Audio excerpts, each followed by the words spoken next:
Good morning, traders. Looks like we made it out of CPI alive. But then I came in this morning and was like, what is going on, team? We're right back down 393. We were just up there looking like we were going to 400. We'll talk all about it with Ryan Faloona in the house. Zunaid will be doing a little bit of traveling today. So definitely give my man a little bit of a shout out. Hopefully his plane can get off the ground. You guys know how those planes and flights have been. But let's get into the action. Live trading. We got a lot of earnings that came in. We'll see if the banks are able to get a little bit of the buy the dippers coming in. Winner, winner, chicken dinner. Those words have been dancing around my head all night. Oh, it's Vegas lore, that phrase.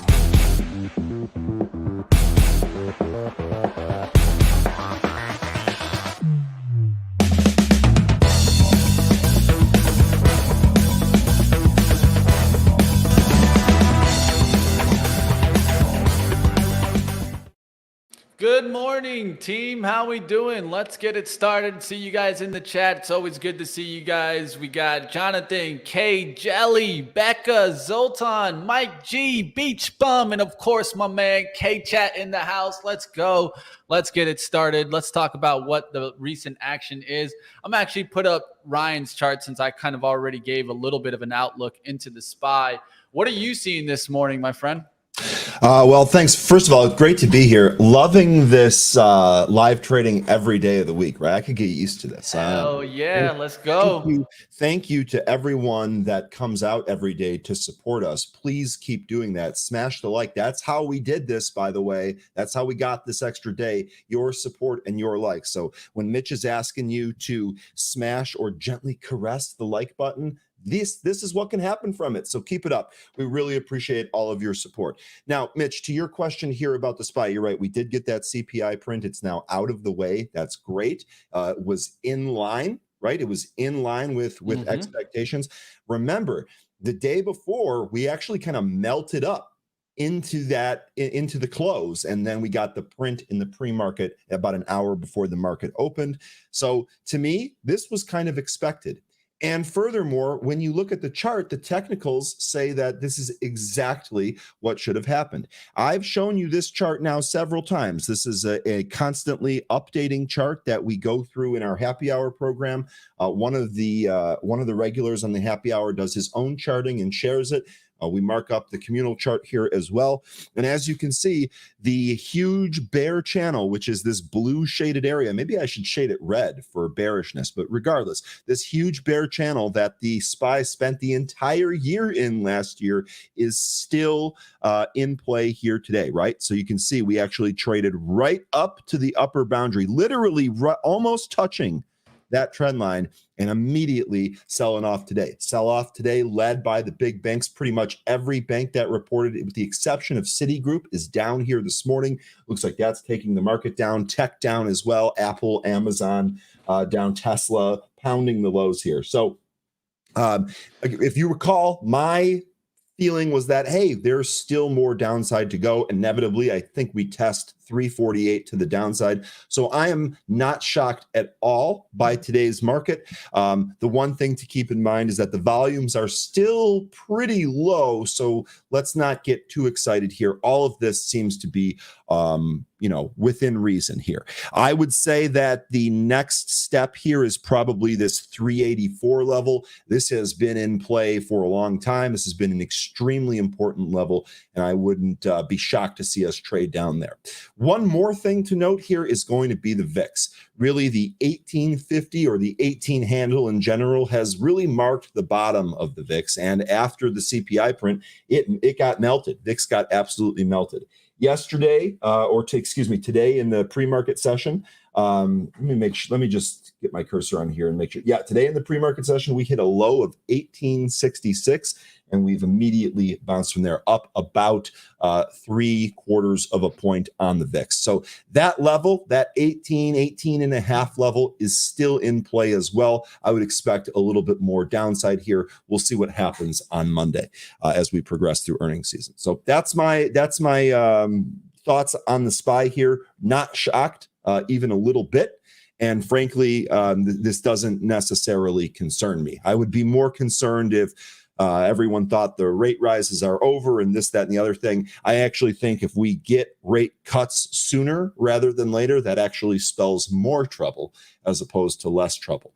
But we'll go down that road as we get further along. So that's my thoughts on the SPY. I do have something. The one thing is that the down market today should make finding some of the relative strength in these smaller names easier. And I'm hoping that that's what we get for our day trading here today. Now, Mitch, I did want to cover something courtesy of Zoltan really quick. Would that be all right? Always. Always. That's exactly what I wanted to hear. Now, yesterday, remember, we traded BBAI. This is Big Bear AI. They had a huge PR in the morning. Our chat yesterday, our Benzinga Pro community, man, they were all over the place. They were destroying this name on that move here in the pre-market.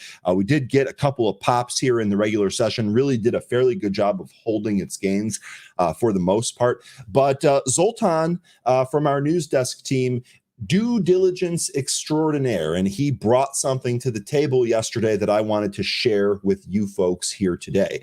So remember, if we go into the news here and we take a look at the print from yesterday, Big Bear secures 10-year multiple award $900 million IDIQ contract with the Air Force. Well, if you dig into that a little bit more, there's actually some concerns that you should be aware of. I'm going to go ahead and read them from a note here that Zoltan provided. The December 9 Air Force contract announcement indicates that there were 92 other awardees for the contract. This is not just going to BBAI. It's actually going to BBAI plus 92 other companies. Big Bear must compete against the 92 vendors for orders that have a total of a 900 million ceiling value. The contract announcement indicates that merely $1,000 has been awarded to each of the 93 vendors on a contract vehicle. Since there are 93 vendors competing, there is a risk that Big Bear does not win any orders associated with the contract. Since the contract is IDIQ rather than a definitive contract, there is also a risk that not all of the 900 is ever awarded during the duration of that. So something to keep in mind here. We had a nice run. It's still up here today, but there are some specifics to that contract that make it not as appealing as it might have first seemed. So just factor that into your trading plan. Zoltan, a huge shout out to you for going and getting that note, sharing it with us so we could share it here today. Really, really appreciate that. Now, let's move on to some of the new potential plays here for this morning. We're going to go ahead and look at the movers tool. First things first here, we have ZVSA. This is Zyversa Zyversa Therapeutics. Easy for me to say. I've never seen this stock before. I can't ever recall punching this ticker up. I don't really know anything about it. So right now, the first step here is going to be figuring out how we're actually going to trade this. Now, I'm going to start with some of the technicals. I'm going to start with some of the price action here. The high that we made in the pre-market is 488. We retraced quite a bit of that move, actually came down to about 350 handle, and then popped again back into this area, really kind of held the area between 420 and 450. As time went on, we actually traded back down to 4, and we used 4 as a support. So the reality is that we have a 50-cent spread here, right? We've got 4 to 450 seems to be the current area of consolidation. I'd actually like to see that tighten up. So one of the things that I'd like to see is to have a tighter range here for this stock to break out of, whether it's the upside or the downside. I'm not necessarily sure. We really don't have a whole lot going on here. I don't really see any other news. So we're going to keep our ears to the street and see if there's anything else we can find on ZVSA. Next one here is going to be Blue Apron, and this is one that should be really familiar to this group. We've talked about this one quite a bit. This has made it on the scanner a number of times. If I recall correctly, the last time we were talking about this and trading this, it was in a 3 or a 4 handle. And here we are down at $1.21. Now, we do have a catalyst here today. Blue Apron shares are trading higher amid strength in high short interest stocks. So what do you do in that case? Let's flip over to the short interest tab. You can actually see that some of the other stocks that we've been trading recently with different short interest numbers have been much worse than this. As of yesterday, Blue Apron has 28.8% of its float shorted and 1.4 days to cover. So that is a higher amount, but it's not anything that's really, really crazy. So just kind of keep that in mind. Now, it is trading up here. We went as high as 144. We're really kind of in the range between 113 and 144. The thing that we've seen with Apron is that when this likes to break out of some of its key levels, it likes to run. And conversely, when it breaks down, it likes to maybe overshoot to the downside as well. So again, the strategy here is going to be try to get this at some type of support level. If we do trade this, we absolutely want to monitor the volume. If the volume dries up on the stock, I expect it to go head south. Next here is going to be SHPH, and this is Shuttle Pharmaceuticals. Now, this one made a huge pop. Let me go ahead and draw some lines while we're talking about this. Made a huge pop, traded up to about, I think that's 267, not 260. Yeah, 267, came all the way back down. We round tripped in what looks like this is yesterday in the after hour session. We round tripped in about an hour and 20 minutes. Now, this morning, things are looking the same, right? We trading back up, coming back in, and now making a push back up. So this name looks volatile. Quite volatile. However, it's nice to see this volume. If we continue to get elevated volume like this, we're likely to get trading opportunities on this name during the regular session. Now, let me flip over to the news here and see what's going on with this stock. Again, don't really see a whole lot. Yesterday, after hours, we had Shuttle Pharmaceuticals announced private placement of a 4.3 million of senior secured convertible notes and warrants. Okay, seems to be popping here today. I would kind of be careful with this. One of the things that we can do is just kind of mark off some of these different levels here. I would really, it looks like this kind of moves around pretty ferociously. So again, I would try to exercise caution with a name like this and try to be a bit more conservative. We might actually find a different name on this list that might be a little bit easier for us to trade. One of the things that I'd love for this to do, really kind of hold that 230, 225. We'll see if we end up getting that. Did we talk about Grom already? Grom here, this is Grom Social Enterprises. We actually traded up to about 214. We're really kind of holding the 170 area. Some pretty decent volume. So let's see what happens when the market opens. What I'd really like is a move through 185. I think if we do that, we probably go to test 2. So we'll see if we can get Grom to get moving here. We talked about Apron. Let's talk about Jasper Therapeutics, JSPR. In fact, I think that this stock was being mentioned several times recently in our chat, and it looks like it's back here today.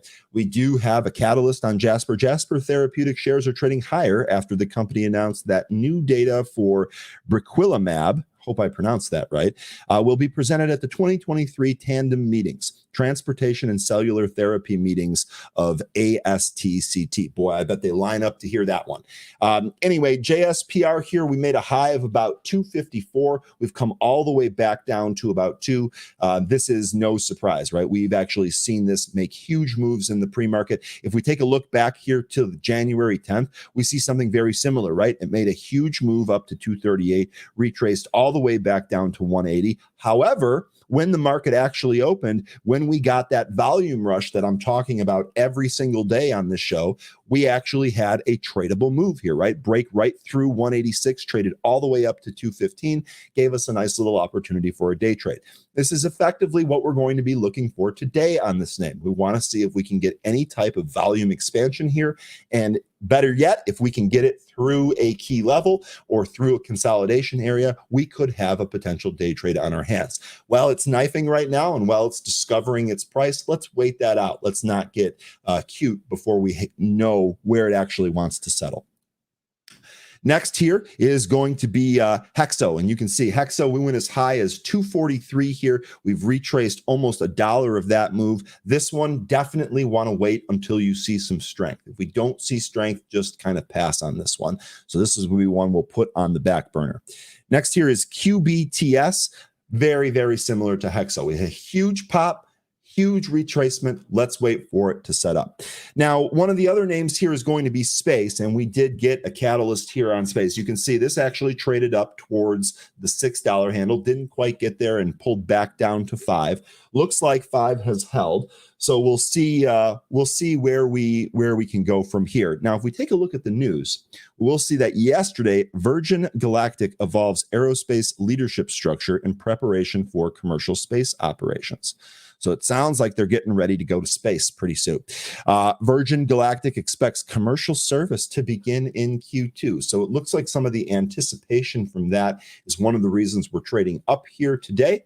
And we'll see where Space ends up going. We do have a couple of, let's see, let's go over Soundhound while we're here. Soundhound, this did trade up. We've actually, I think we've traded this one before. I'm pretty sure this has come off the scanner. We're as high as 145, came all the way back down to 115. That looks like it's held. Realistically speaking, we probably need to try to make a break above 130. In fact, I don't know what happened to my view app here. Let's go ahead and get that added. We'll probably watch the VWAP on some of these names, Hexo, QBTS with that as well. Okay, so as far as the movers go, that's about it for the small caps. I gave you a brief rundown. I mentioned briefly that some of tech is down with the market today. This should, again, the thing that we'll be looking for, whether it's the small cap names or the big cap names, is going to be relative strength. That should help us pick the correct stocks to actually trade today. We take a look at Apple here. We've traded back down to 132. Realistically, this is still up nicely off its 123 bottom. So the pullback today doesn't really alarm me.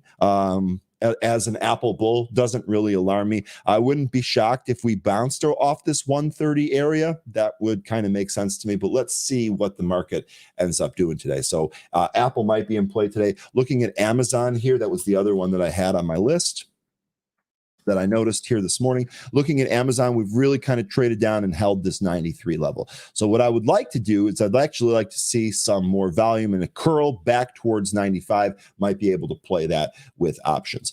Next one we want to take a look at here is going to be Tesla. We look at Tesla every single day. Tesla seems to move around, seems to be one of those stocks that people just absolutely love to trade.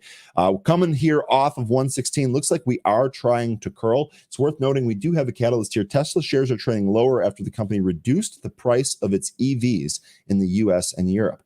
Guggenheim downgraded the stock to a sell, while Citigroup and Wells Fargo cut their price targets. So remember, a cut price target, not the same as a downgrade, but those cut price targets still in the same direction of the downgrade from Guggenheim. So looking at Tesla here, maybe we curl, maybe we make a move back through the VWAP. I would pretty much only be interested in trading this to the upside if we're able to do that. This level here actually looks pretty good, right? The $100 level. I know we're about 16 points above that, but this most recent sell-off, this seems like it's traded into a support area. And looking at the daily chart here, you can see that the volume has kind of turned around as we moved into this area too. So I think we might actually get a trade here on Tesla.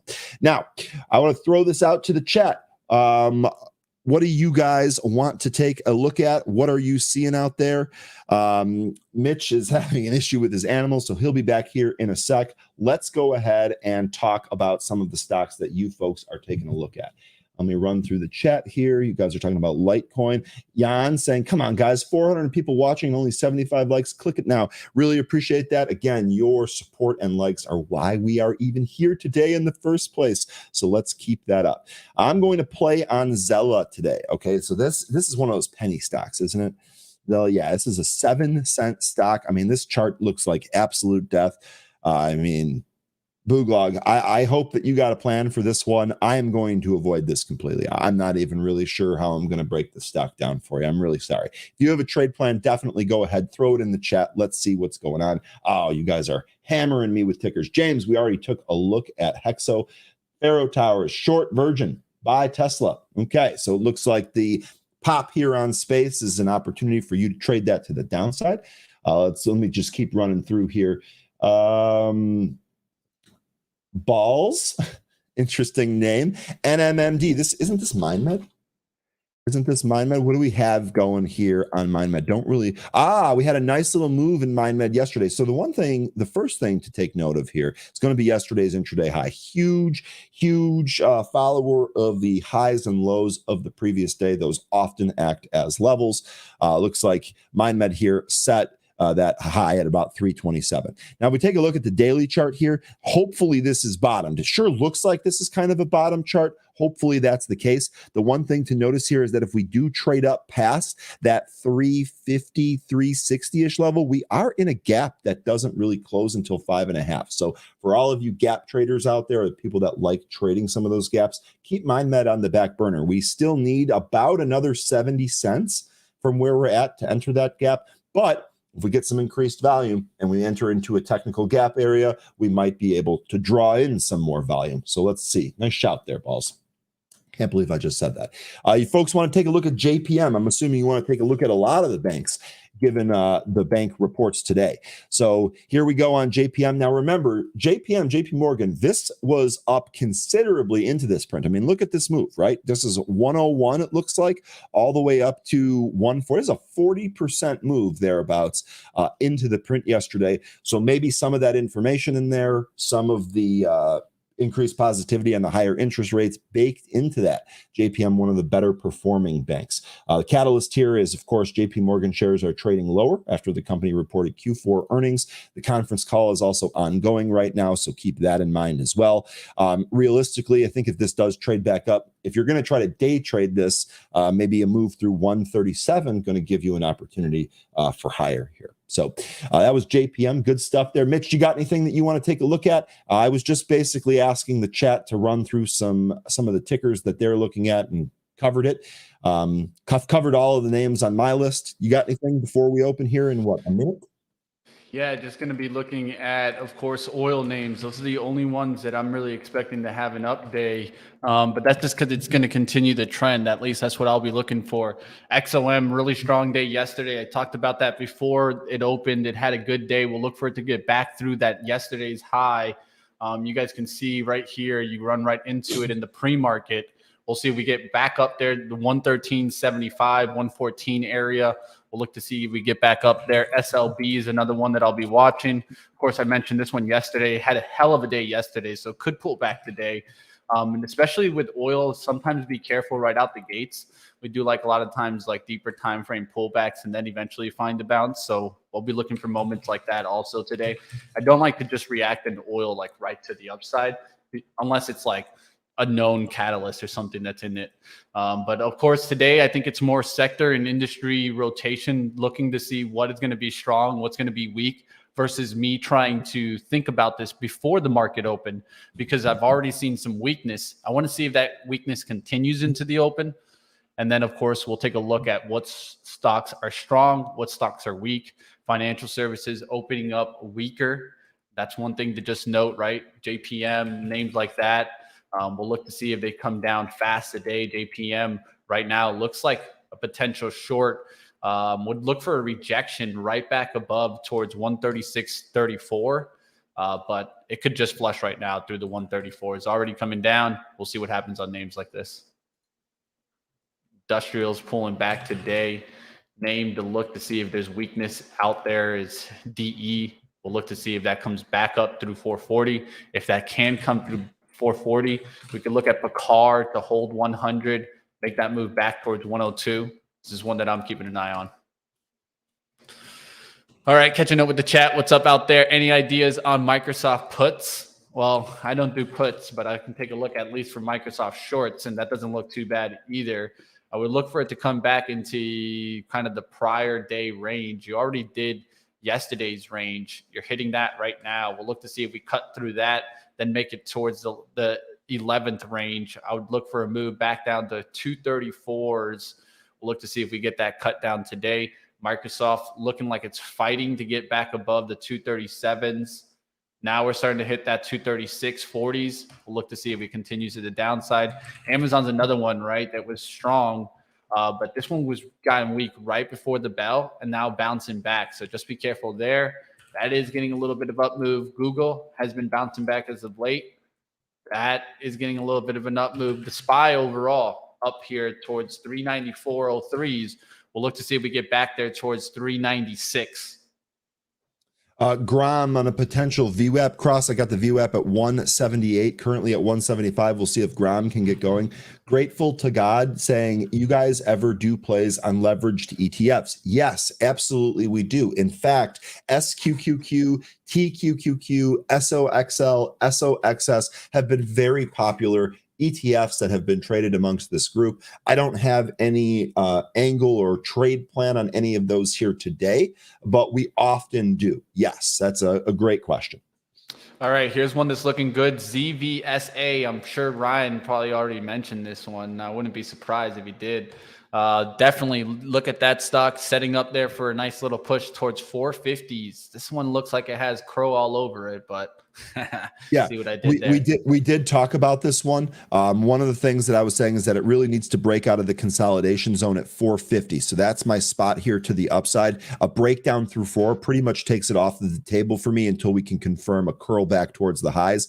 Mitch, one of the things I said about this is that I don't think I've ever heard of this company, and I'm not sure I've ever pulled this ticker up in my broker. So I have no familiarity with it. And one of the things that when that's the case, one of the things I like to try and observe first is, how does this stock trade? What are some of its tendencies? Because that's going to help me be more successful in trading it. I have no position in this. We've actually broken down to 4 right now. We really, really need to get this thing moving above 450 to be a good long side trade. Yeah, I kind of like this if it can reclaim 4 a little bit later in the day. Red to green move is what I'd be looking on this. Symmetrical triangle type. You do get the bottoming action here where it should somewhat hold maybe a wick to 390s. But really you want to see those closes towards that 4 mark. We'll look to see if we close towards that 4 mark on, like, let's say a 5-minute candle. Then you get to drive back up through the 450s. Could be a stock that's moving. Biotech's overall getting a little bit of a lift on the day. We'll see what happens there. That is the only sector. No, I think I got one more now. Yeah, consumer cyclical now starting to get into the green. What is doing well there? Let's find it. Home improvement. Looks like, let's look at Home Depot, Lowe's. See if those are having good days today. Look at that Home Depot candle up to 330.50s. We'll look to see if it pulls back to the VWAP around 328s. That one doesn't look too bad. Lowell's also on the move. You know what's interesting here? Good shout here, Jan. I can't remember if it's Jan or Jan, and I probably screwed it up, and I'm sorry. Remind me which one it is, and I'll make sure I don't make that mistake again. A number of these names that we talked about here in the morning, all pushing up, right? Apple, Amazon, Tesla, Netflix. All of them pushing up. Baba's pushing up as well here. So some of these names that were down or looking like they were going to have a tough day, now reversing to the upside here. And so too is the market. So if we take a look at SPY here, we are bouncing. Question is where do we go or where does we stop? Jan or Jan or Jan? I think it's Jan. Okay, perfect. Sorry about that. SPY bouncing here. We'll see if we can actually get back to that VWAP. Remember, I think the downside area that we're probably going to is 384. However, we might have some relief rallies or some pops here. I'm not necessarily convinced that the bottom is in. Looking at JPM probably for the contrarian trade, I needed to come back towards 136 here. The other almost 137. I'm going to look for a rejection a little bit later in the day for JPM at 137. That's looking interesting for me. I'm going to go ahead and take a look at oil. It is pulling back here at the start of the day. We'll look to see if it finally catches a little ride up.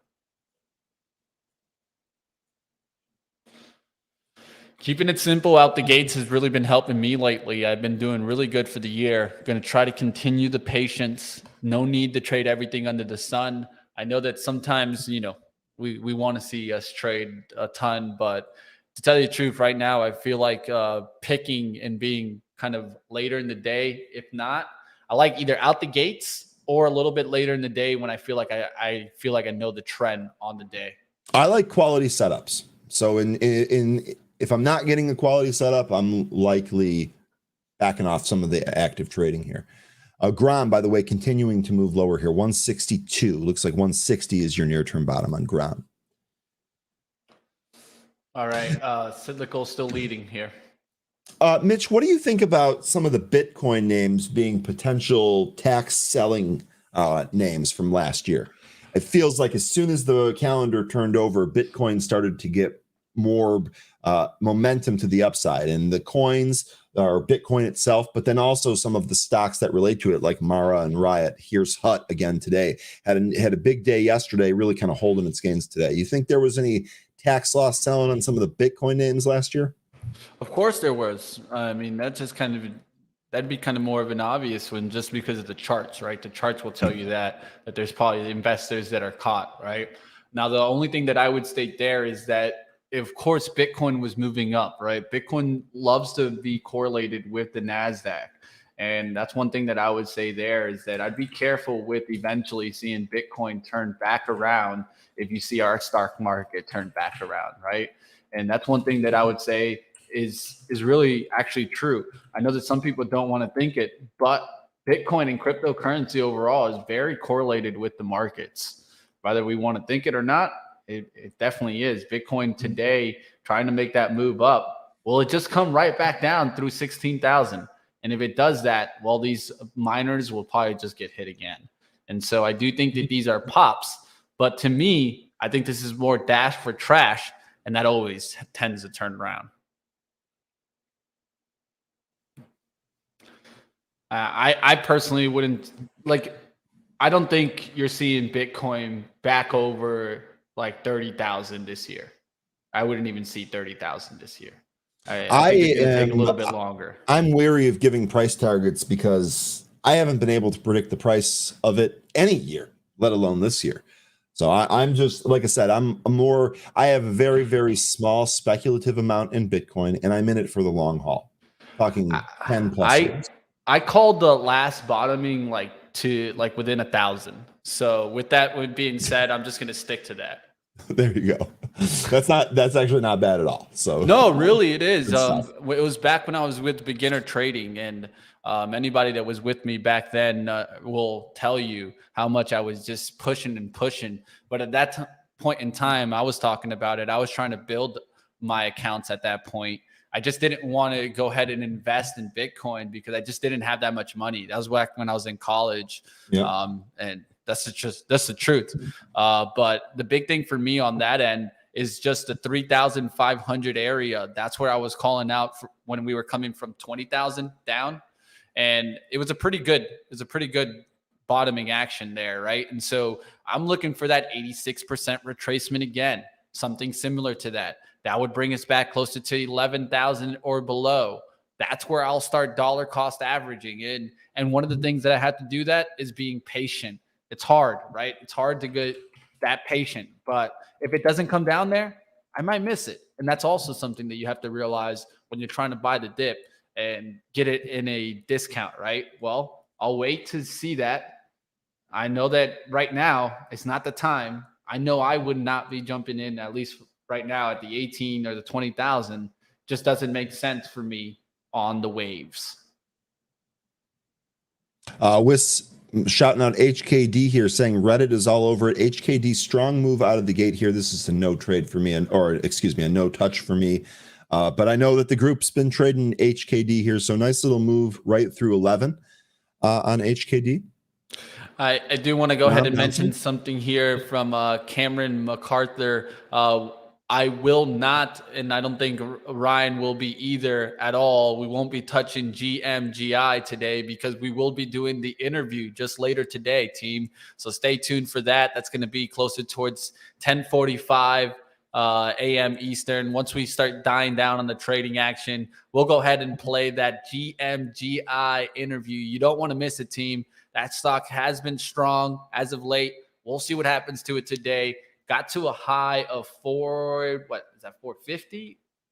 446 on Thursday. We'll see what happens today. Golden Matrix Group, 10:45 a.m. Eastern. All right, let's get back to the action. I'm seeing MRO come down fast. SPY just kind of hanging out here. Did do a little bit of an up move. I wonder if that was the little fake out to the upside. Now I got JPM up here. I'm going to start actually getting short on JPM. Just want to get a little piece here to get started. I'm going to try to do this in fifths. So I just trying to get an order out there. I put it out in the 40. We'll look to see if I get filled here on a little bit of a pop. There you go. Got the starter in there on JPM. Going to look for the downside action. It needs to come right back below that 137. So that's why I'm coming in with such a small amount here. Just want to kind of get a little bit of a piece started. Don't want to see it past this 137.85. If it gets into the 138s, I can just cut this small size down. I want to see it get right back into the 137s. I'll kick it to you, my friend. Me? You're kicking it to me? Yeah, just seeing what you're seeing out there. PDD, man, this has been real strong off the bottom. We've talked about PDD a number of times. This has been moving with a lot of those Chinese stocks. Actually, a really great formation here on the daily. I love this. I love this formation. Push to a new high here, the next leg up, then a little bit of a retracement, then another push. Would not be shocked if we actually traded above 100.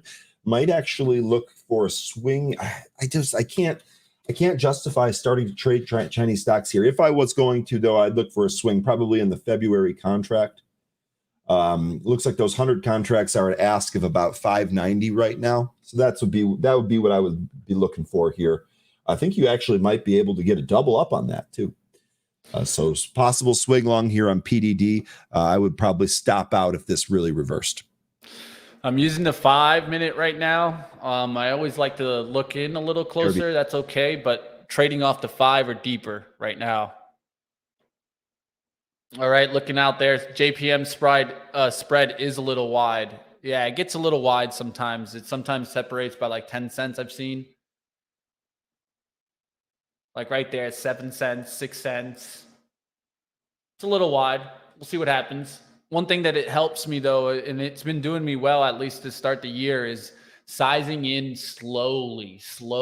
I think that when we're not paying commissions, at least for my trading, a lot of the times, I feel like I used to have a tendency of putting in thirds. I want to take advantage more and more of that free commissions that I can come in with multiple orders versus just one order, trying to better my price, right? I think the important part there is you can give yourself a little bit more range on the first entry, getting kind of the whole pattern to set up for you. And then you want to see continuation, right? Like right now, I don't want to just jump in more short right here. I want to look for another rejection towards the breakout to the upside. If we get that rejection and we start coming back through the 137, then I can start adding on the way back down, right? Into my direction is what I'll look for. But it's okay to get even a little pop, like where it gets like right here, wicks right back down. That's okay, right? What we don't want to see is a close up there towards 138. And by not adding right here, still limiting my risk on the upside. Like always, you guys make your own investment decision on your stocks. Don't have to trade anything that I'm trading. Like always, you guys choose what you're looking at. Let's go to the 3 charts so that we can at least start putting up some multiple charts, start taking a look at what's moving out there. If you guys have any stocks that are making big moves on the day, please let me know. You know, sometimes I start missing things when I start getting into trades because I'm focusing on it. But I'll put the SPY here in the middle. I'll put Tesla on the left because I know a lot of people are trading that. I feel like Tesla's a short, but that's just what I've been saying for a while now off that 123 level. But we'll see what happens today. Did go up there to the 118, rejected, now back down to 116 and starting to cut down. Netflix looking good, says Jan. I'll take a look there. Netflix. Put it there on the left-hand side. That's looking good. Disney will probably be moving with that one. We'll see what happens. Ooh, Disney down, Netflix up. That's interesting there. Of course, Netflix mentioned yesterday about doing more live streaming, right? That's interesting to keep an eye out. SPY trying to climb the wall of worry, now up there towards 394.40s. Look to see if I get my rejection here on JPM. But if I have to stop out with this smaller position, I'll stop out. All right, there you see the 90s. Well, we're going to look to see if we see some wicks starting to show up here, and then it comes right back down. Of course, we'll let it kind of close up there. Looking at it on a different time frame here. Let's look for it on the 3-minute, see what happens in the next couple of candles. SPY, nice little push there. That might keep the stocks that are doing well going. Apple on the VWAP, if you want to take a look at that. Microsoft trying to hold up here on the 236.50s. Interesting, definitely to watch that. So it looks like the market's choppy, huh? Always, man. I mean, the market loves to kind of reverse a lot of the times Yeah. from the pre-market action. So Yeah, it does. By the way, on Hexo, one of the stocks that we covered here, I think this would really need to get a move above 160 to start getting some juice. Volume does look good, but we're not getting any of that upward momentum that we'd be looking for here on Hexo. That's what we're watching for right now. Look at those Microsoft levels. Look how it just keeps tapping, tap, tap, tap, tap, tap. We'll look to see what happens. Do we go through the 237 or below the 236? Looks interesting. Up one, down one, up two, down two, up three, down three. Shouldn't really break the 236.10 area, and it should go. If you're looking at this as a bullish pattern, look to see if we get towards that 237. There's a little bit of a push there. Looking to see if JPM is really going to close up here above the 138s. It's just kind of wicking up here, so I'm staying in it for right now. UNH did go green here. Good call, Jay. Need more likes. Smash it up. Love it. Mas. By the way, Grom, remember, first move. So this, when we talk about waiting for things to settle and trying to be patient, this is why, right? Grom's first move here was down. We actually bounced and then sold off again. Found some support here at about 161, and then this actually gave us a pretty nice trade. So I'm unfortunately not in this. Didn't actually trade this one. Now it actually looks like it came back to the VWAP and is trading back up. So we'll see if this can actually take out the highs. 196 looks like was the high, right? 196. Yep, 196 there, the high. All right, keeping my eye on that JPM. It keeps rejecting to get through that 138. Of course, if it does blow through there, I'll just step out and I can come back if I need to. One thing that I would say about that Kala trade is that I do see questions there from Carmen. What I see on that Kala trade is if I do a fib retracement puts 50% closer towards 32 on that big up day where you went to 56. And so for me, it's already broken the golden mean. I would not be watching it because I feel like the retracement has been already too deep. But like always, you can call your levels on there. If you're looking at 18, I kind of see the support down there that could become, maybe it's over here, this 1748 level. But other than that, it just seems like it's retraced a little too far for me. Yeah, I mean, for Kala, for me, Mitch, I mean, looking at the daily chart. So if we take a look at this, Kala really popped into this 5650 area of resistance. Again, I'm with you. I'm with you. I don't like to see gigantic retracements, especially if I'm trying to hold something overnight, right? I would like something to be a little bit less volatile than this. As far as this goes, as long as we're not able to give up this entire thing, the level to watch here for me is 30, right? This actually going back, this was a previous, for heaven's sakes, this was a previous support level that was breached. We actually got a bit of a gap here. I think if we could reclaim this would go a long way for some upside momentum, but we're still 8 points away from that. So to me, I wouldn't be rushing out to buy this. All right, I think JPM gives me one more hoorah trying to get towards that 138. If it doesn't make it, I'm going to start getting short on that. We'll see. I'm going to hit the ad on near. I'm thinking around the 137. Reject the move first, and then I'll start knocking it down. The third ad will be through 137s. If we can hit that 137s, then I'll start looking for it to act as resistance and looking to add near that level. You're welcome, Carmen. Lynn, good morning. Good morning, Lynn. Lynn, by the way, I know this is another one of our happy hour guests that sometimes joins us. You are a Tesla day trader. Let us know what you see on Tesla here. Sure does look like we've kind of hit a near-term bottom. Some action today. Nice little push out, come back to lows. Let us know what your plan here is on Tesla, and great to see you here this morning. A lot of action, a lot of action. Netflix is here on the left-hand side. We've been looking at that one. It's been strong. I'm going to look to see if Disney plays some catch-up because Disney's actually going down right now while Netflix going up. But I know Netflix had that live streaming news. I don't know how deep they're going to get in live streaming, but it's something to keep an eye out for. Jay Rice saying Bed Bath & Beyond down 16%. So much for pre-market strength. Jay, you're exactly right. And I'll be honest, I was a couple of days early on this where I was saying how I didn't understand how Bed Bath & Beyond was this high, didn't really trust it, and it kept going up. So 2 days in a row, it kept going up. The pre-market strength here today looks to have completely evaporated. We've actually since broken through that 450 area that we were looking at as well. To me, next downside spot here really looks to be like this 380, maybe even 375 area. Maybe it finds some support around the round number here, but to me, this looks like we go lower here.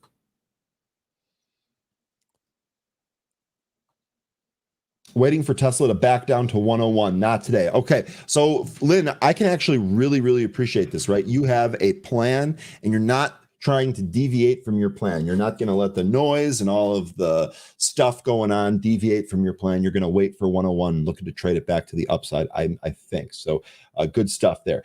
Jay, you were saying Carvana too, right? So that's CVNA. This also down. This is another one of those. So this is what happens, right? If the thesis of short squeeze or some type of squeeze effect is going on some of these names that have huge short interest. And remember, Carvana was probably the biggest of all of the names that we had talked about before, with 86.5% of the float shorted here.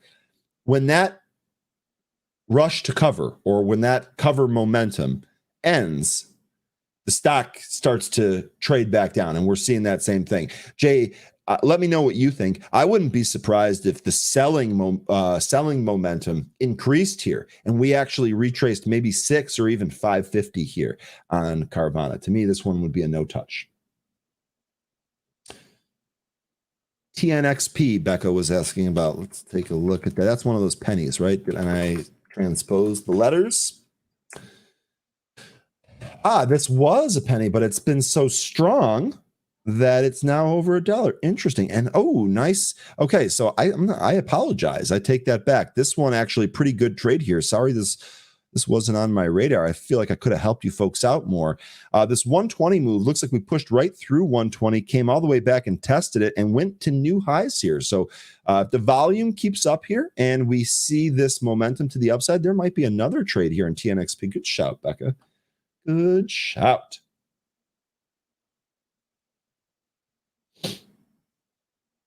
Lynn saying watching Portillo's over 20 soon. The only thing that I can tell you is going to be over 20 is the number of Italian beefs we're going to have this year.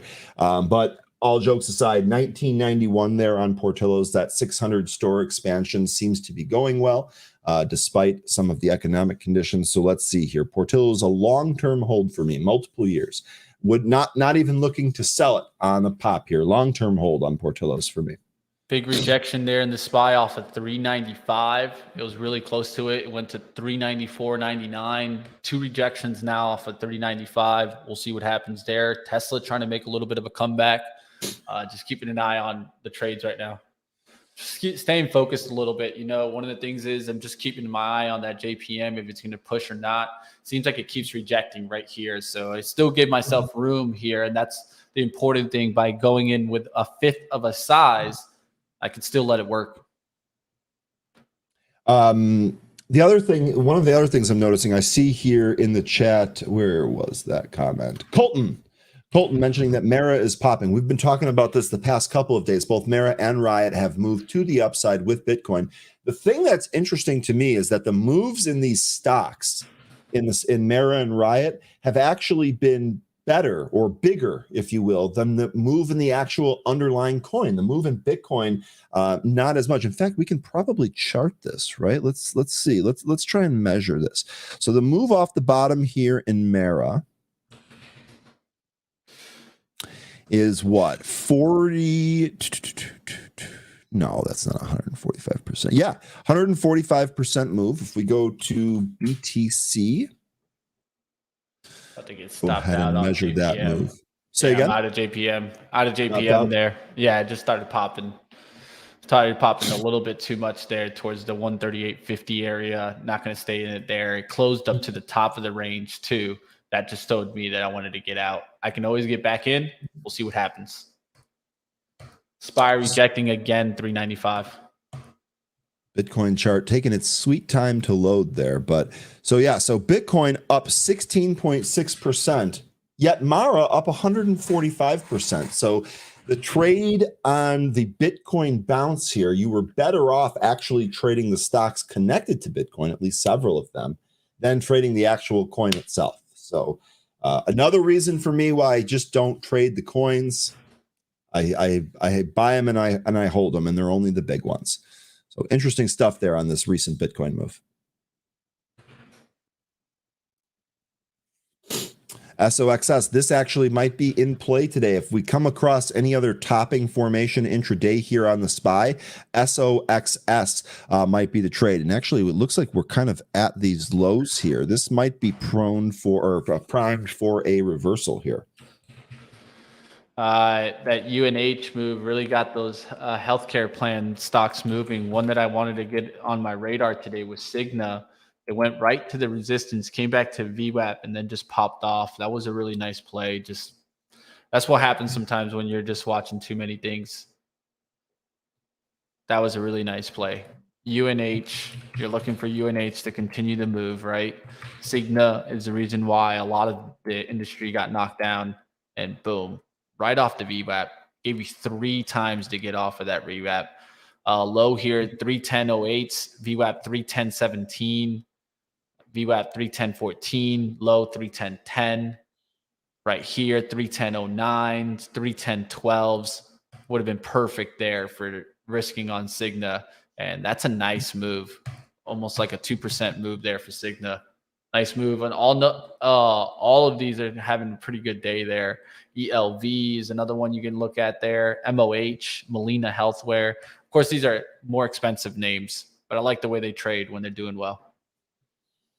Jack saying, can we take a look at the Qs? Yes, we absolutely can. Thing here on the Qs, I'm on a daily chart here on the Qs. Definitely looks like we found a near-term bottom. My only problem with the Qs is that tech has been weak in a rising interest rate environment. We keep hearing more and more talk about rate hikes or rate hikes not pausing and not moving to cut, no pivot. So we'll see here.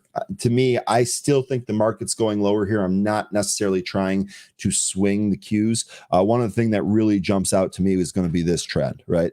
So maybe we are getting a bounce back to the mean here, but I really think that we kind of stop out here in a little bit. Let's see if I can get you an actual level. Maybe that 285 handle might be the near-term top here on the Qs. We shall see. This is kind of what's keeping me out of a swing long here, despite seeing, in fact, let's go ahead and add that.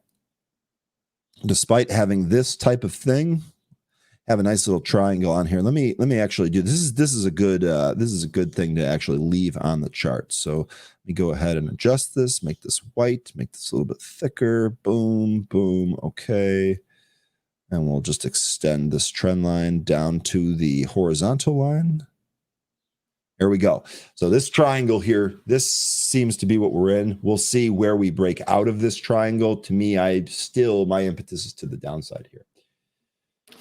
All right, back into JPM, it rejected. I'm going to use that 138 this time, keep it closer this time as we start looking for the rejection of the trend line. One thing, though, you keep in mind, though, the SPY did make a big wick right now. Just be careful out there, team.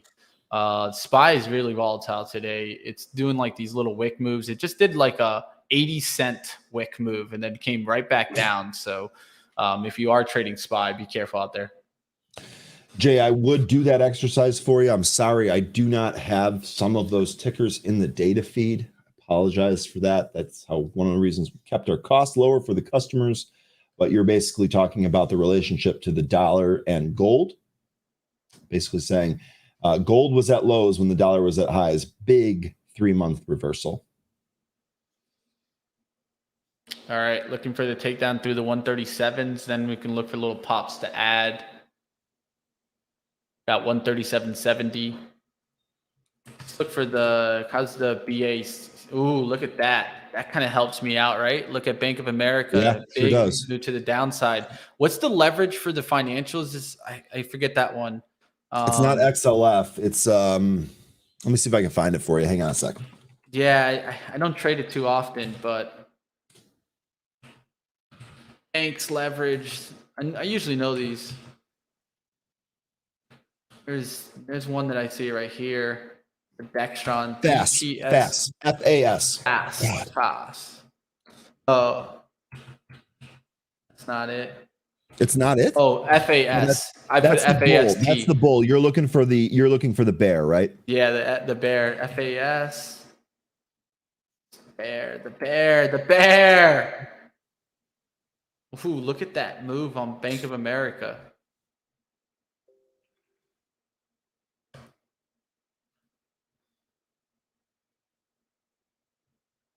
Woo-hoo.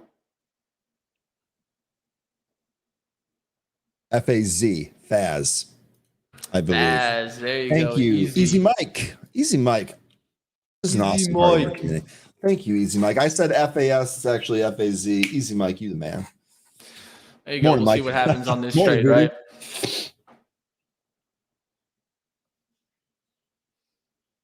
It's interesting. How's our SPY doing? And I know it did put a wick there. Look at that 395 rejection again. What's up with that 395 spot, team? Are we building up there for another ramp, or are we rejecting there?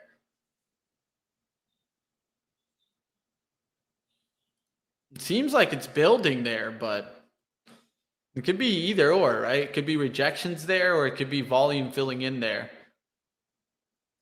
on pullbacks. Because, I mean, that's a big wick there for the SPY. You see that big wick? Woo! Then it puts a wick underneath that 395. That's why it shows me more and more like, you know, some buying pressure coming right back into 395. But it's an interesting day, to say the least. How many more fake outs might we see today, Mitch? That's my question. It's the market. They love it. Absolutely love it.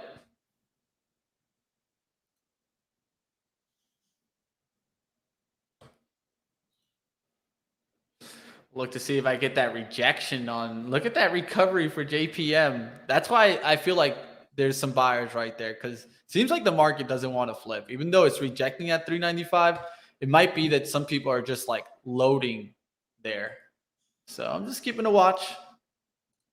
For right now, we'll see what happens. See if I can get this rejection back down. Bank of America, we want to see it close right back below that 3360 area. See another bank like Citi that was starting to climb the wall, right? So for Citi, you want to see like a nice little move to VWAP. Still hasn't made it yet. SPY hanging in there. Look at that move right back up there. That's pretty volatile there for the SPY. It's moving about a $1.42, a $1.43 in a 1 minute or 3 minute time frame.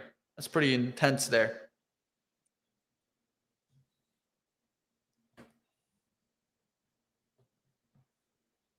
How you feel about SHPH?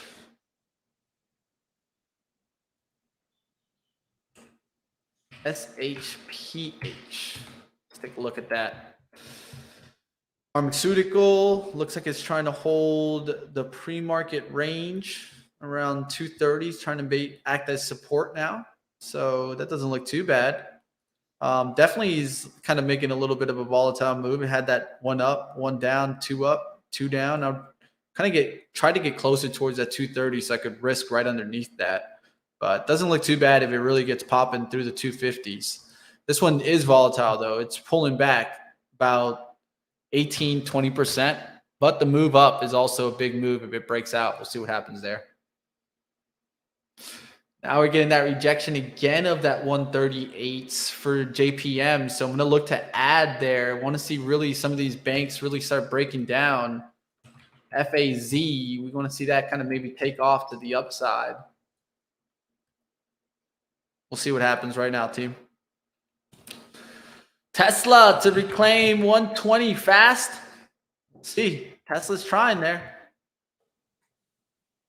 Can the resistance come into play there? We'll have to wait and see, but let's go to the hourly on Tesla. That's going to help us see a little bit clearer, right? So it's gone up one, down one, up two, down two, up three, Just made a bottoming action around that 115.60s. It wants to go. This is probably going to be the run to go. We'll see what happens. Of course, if it can get back up there to 123, close above that, gets it out of the range. All right, you see this range that it's kind of stuck in? If it gets up there, it'll definitely turn around the chart. A lot of action. A lot of action. All right, looking around. What's going on?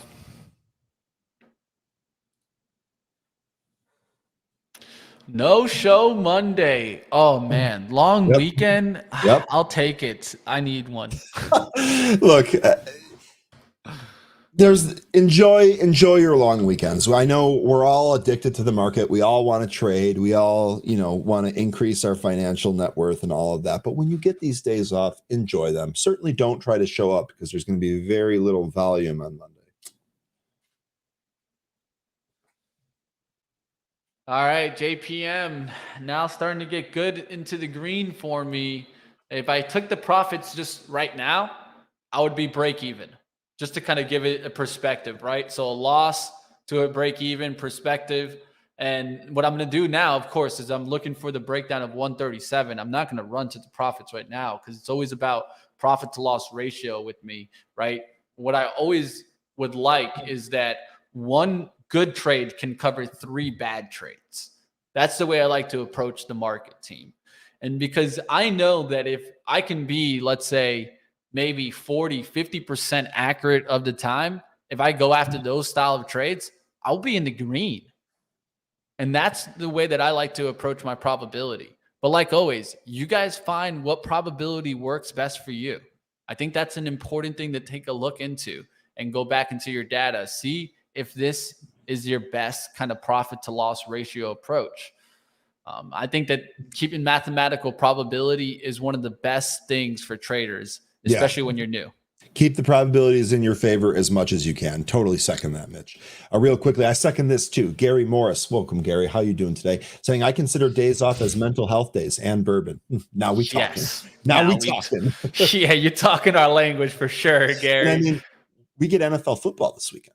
Yes. NFL. So the realization when my Sunday night playoff football experience was not going to be encumbered by work on Monday, I was like, let's go. This is awesome. So it is going to be a great weekend. Voodoo.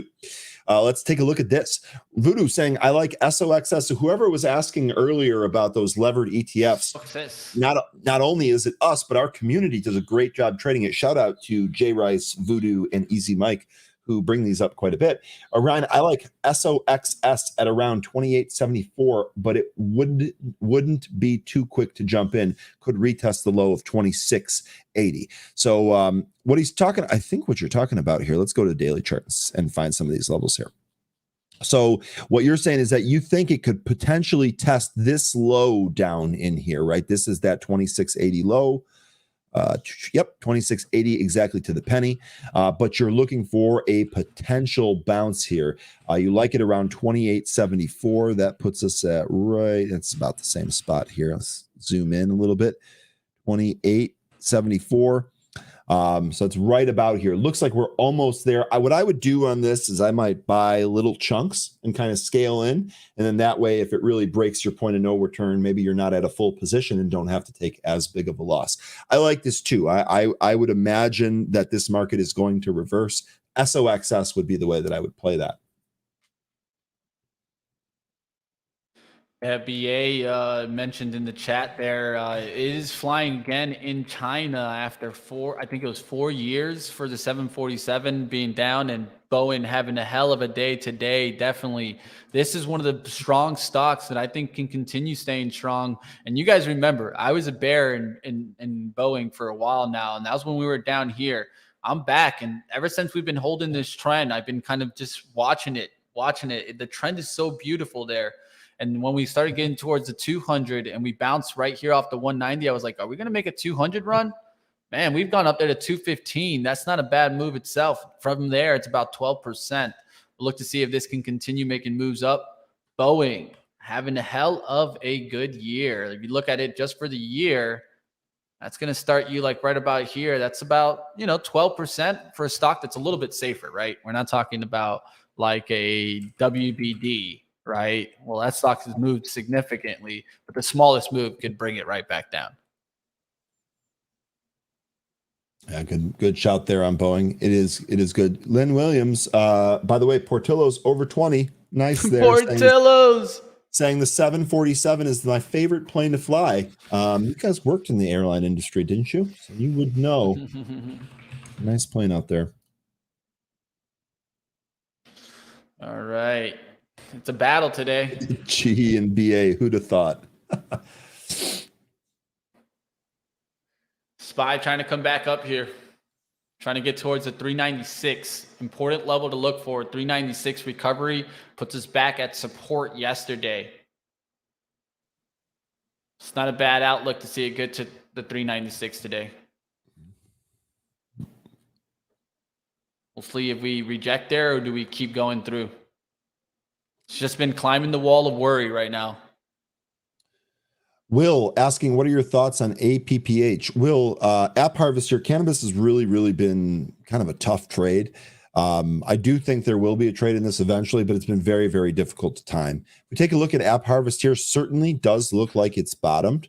Looks like it actually kind of wants to break out. I would say maybe a move through 2 and then a move through 230 would confirm a 3 test here to the upside, but I don't think it's just going to go straight up. There's definitely going to be pullbacks along the way. I would wait for those pullbacks and then wait to see if it holds those levels. APPH.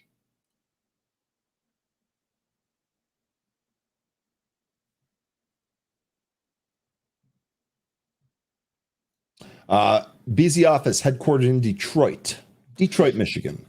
Downtown Detroit. And what I would say about that is I'm not there, so don't come looking. You're trying to get me. I'm not there. I believe it's vertically farming, not cannabis, just FYI. App Harvest, yeah, vertically farming.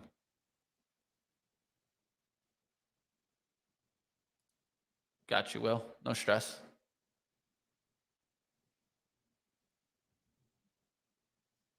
Boeing. Continuing. American Airlines continuing. Man. They can't even get me to dip back to 15 or 14. American bouncing back a little bit today. SPY loves doing some wicks today, man. I'm seeing that consistently. Voodoo said, Ryan, you came to the D a week early. Boat show at Old Kobo this Monday. I'm going to check it out. Been looking for the last year. You know what boat stands for, right? Bust out another 1,000. Good luck, Voodoo. I had gone to that with you. I'd have met you up at those. Those shows are sweet. I'm not in the market for a boat, but those shows are sweet.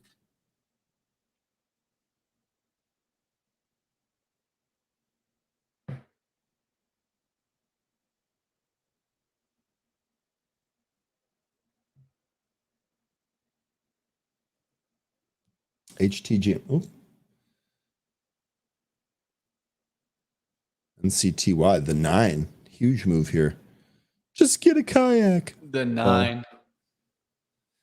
This actually might try for that 160 again. We'll see.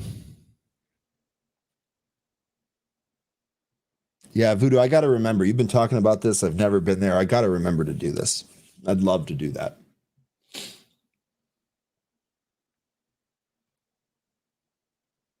I'd love to do that. I'll tell you what, team. I'll give you guys some inside scoop. Who wants the inside scoop? It's not on a stock, but it's on the one thing that I want to do here at Benzinga this year. I'm willing to do it. Book club? But it's even better than that. Oh, let's go, Mitch. It's even better than that. We have right now 206 on the light game, right? We got over 500 people. I'll do 300. We only need 100 more. Team, hit that like. I'll give you the inside scoop on one of the biggest projects that I want to do for this year right here. And the fun part, I'll tell you, it'll take place in the headquarters. Like, it has to take place in the headquarters because I want it to be there. And it has to do with trading. So I think we're in the right team to talk about it. Ron asking Mitch, or didn't specify Mitch. Take a look at Shop. Shop here, nice move here, actually. We traded down to 36, really kind of held yesterday's intraday low, and then immediately bounced. So you're looking at about a 1.5 bounce here from this low. On pretty decent volume. Shop, this is actually a decent move here, although I wouldn't necessarily chase it. We had looked at Shop before. This is still the channel that I'm paying attention to, Ron. For me, this is what I really need to see. Let's actually extend this while we're here, right? Mm-hmm. Let's go extend this out while we're here. Okay. Actually, we can probably do that just to cover it. So this channel here is what I really like to see us break out of. And you know what? I'm going to shorten that back up. Never mind. I'm going to shorten that back up because those breaks out of the bottom of that channel look like outliers. It was very, very quick. So what I'd like to see here, I'd like to really see a move back towards 40 and then inevitably a move above 42 here for a long side swing. All right, the battle's still on here on the SPY for 396. 2 wicks now up there in the 396 area, both at the same spot, 396.07. Brandon, good question here. Really, your question here is: do you think the market will reverse next week? To me, yes. I mean, to me, my thought is that we end up going lower here. I wouldn't be shocked if today was the start of that reversal. Maybe we had some more carry through next year. Yes, I do, but I've been wrong, and I'm likely to be wrong again at some point. So just make sure you trade your own plan. But this is a pretty good observation. Yes, I do think we break down. 225 team. We need 75 more to go. You guys let me know when we hit it.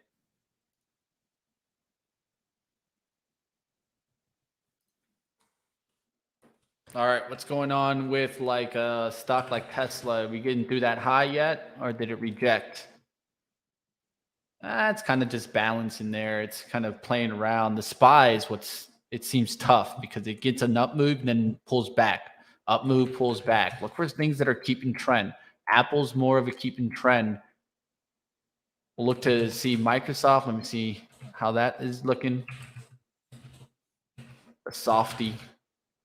Ooh, softy rejects 237. That looks like an important level rejection there. Look how many wicks there were on the 5-minute. Bunch of wicks in there for Microsoft. So we'll see what happens if it can reclaim 237. That'd be the push level that I'd look for upside. But if it rejects it now, it could come right back down there. That one's struggling right now. We'll see what happens. What's going on in Prax here? This one, not on my radar at all. Got some Form 4s. YouTube should put a like button on the chat screen. Smart guy, thoughty by nature. Also, clever handle. For anyone that listened to Naughty by Nature when they were younger, Thoughty by Nature is pretty sweet. Honestly, I would say that's actually really smart there. I don't even think they've thought of that one. Well, there you go. Our community kicking butt again. Who's shocked at that? Nobody.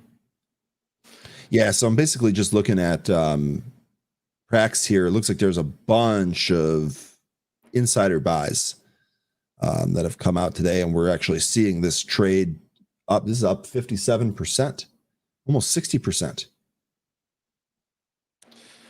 Nice winner, chicken dinner. Bug, you get that chicken, man. It's Friday. Go enjoy that. 100% profit on BT. Hey, go celebrate, my friend.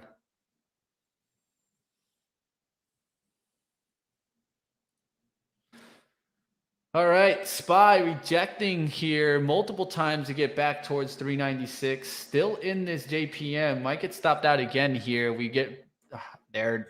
It's really close now. It just needs to reject here. 138.27. There's a high here to the left. Looking to see if we reject it. It's a 35s on the extension. If that goes through there, I'm out. It's testing it right now. Gotta get ready. Get out if I need to.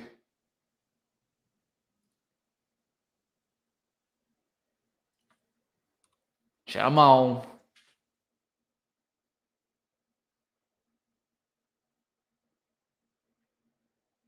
SPY rejecting again to get to 396. It just seems like it's a little stair-steppy on the SPY today. See these pullbacks and then ramps to the upside. Hand on the trigger to get out here. This candle closes above that, I'm out. At about what? About 20-something seconds left. SPY could rip here too. There's a nice little push there. Just might not be my day today, team. We got about 6 seconds. Need to come back down. If not, I'm out.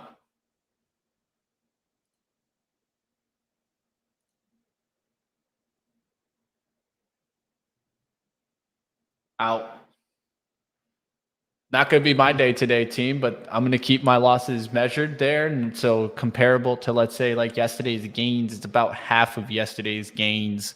So I'm not going to go and push too much there today.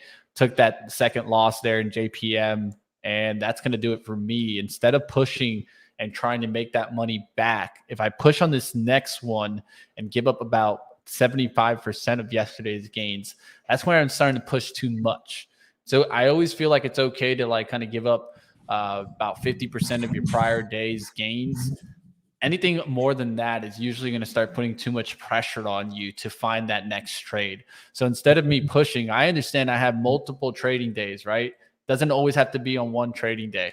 I'll take 2 losses today, see that I'm not getting it down packed. I'm not in the zone like I like to talk about all the time. And when you're not in the zone, it's good to also head for the door, right? And I think that this is a lot of what some traders try to battle. They're seeing things, it's not following, it's not doing well. Guess what? They start pushing on a day like today instead of getting away. As you guys see in the SPY holding there now through that 396, you guys can look for some reversal action, right? SPY Microsoft potential pushing. red green here, Mitch. Potential red green on the SPY coming up. Yeah, I mean, it's just been climbing the wall of worry all day long. And I can tell you, at least on these big wicks, as a bigger time frame traders, especially like you're probably getting a lot of these kind of bracket orders where you're getting a buy, a sell, a buy, a sell. And it just seems like fast trading is taking the market right now. I wouldn't know that unless I had like market structure edge. Maybe that could tell me a little bit more if this is fast trading action, but it looks like it, because of the way that it wicks to the upside, wicks to the downside, and then picks up a ramp back up, like we saw it there in the 396 area. All right, what's going on out there, team? How we doing?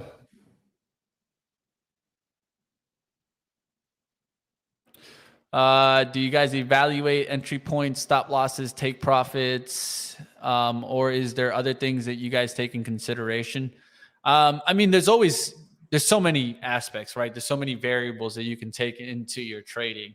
It's just more along, what do you like? Do you like keeping things simple? Do you like making things complicated? That's what it's about sometimes. What a perfect retest to the pre-market channel highs on JPM, just like that. Yeah. I mean, it just like that, it's coming back up and climbing that wall of worry, right? I mean, it did get right back up there, then pushed through. Didn't even get to VWAP. I was looking for the rejection, but it could also have been that we got too much of that rejection from the earnings themselves, right? They went too low, and then we climbed that wall of worry. But the SPY also, I mean, the SPY was just coming down fast this morning, and it's right back. Yep. It's right back up to 396. This is just showing you that the volatility out there in the market, team, is massive. And you got to be careful, because I feel like a lot of traders, especially when they come in the beginning part of the year, especially the small account traders, I'm talking to you guys out there. We come into the year thinking that we got to start the year off great. But some of that can be really volatile times, especially at the beginning part, the January effect. And I've seen a lot of traders kind of ruin their January, and then they can't even play in February, March, April, June, May, all the rest of the months of the year. So take things easy. Like always, understand how much you want to be pushing every day. Try not to fall off tilt. I know that sometimes, you can even see us go and falling off tilt. And I think it's important to always catch that. Even call us out on it. Hey, man, you're falling off. well, that's okay. And it's okay to have that opinion, right? It's always going to be your own opinion that matters most, because that's what it's all about. Being a trader, it's being decisive. But like always, you can't fall off tilt, and you don't want to be doing that too often, right? That's one way to really blow up an account. Prax. So we have a couple of people asking about Prax. We just took a look at this. Doug here, welcome Doug, saying this looks like a breakout. Sure does. It actually looks like a potential gap fill here, right? So let's go ahead and mark this off too. All right, so we got a gap here. Let's actually kind of make this a little bit tighter. There we go. Got a gap here between 491 and 733. So pretty sweet gap here. One of the things that one of the reasons why it's moving today, excuse me, geez, I'm really struggling to get the words out today, Mitch. We had a whole bunch of insider buys here. Okay. In fact, if we take a look at the insiders tab, this might be a little bit easier to see. So we're seeing a whole bunch of insider transactions here. Looks like it's moving up. This is interesting though. If we go back to the actual news feed here, one of the first ones I clicked on was Principal General Counsel and Secretary. Here's the CFO. Looks like the CFO acquired 42,000 shares. Okay, that one's pretty good. And then the CEO, what did he do? He acquired 214,000 shares. So pretty good stuff here on Prax in terms of the Form 4 stuff in the news feed here today. Looking at the charts, just had an absolute monster day here today. This gap looks pretty juicy here on Prax. Hey, Roger, we really appreciate this. Ryan, Mitch, you're doing a great job. Thanks, Roger. You're very welcome. Appreciate nice comments like this. What I would say is, what is the one thing that we can do better? Please shower us with feedback so that we can continue to get better and better and better at this. By the way, Mara, we talked about some of these Bitcoin names earlier, and these being the right plays with the Bitcoin reversal and the move towards the highs. Mara up just 10% here today, 773 at the highs. You can see we actually broke above that 7 level with the gusto, if you will.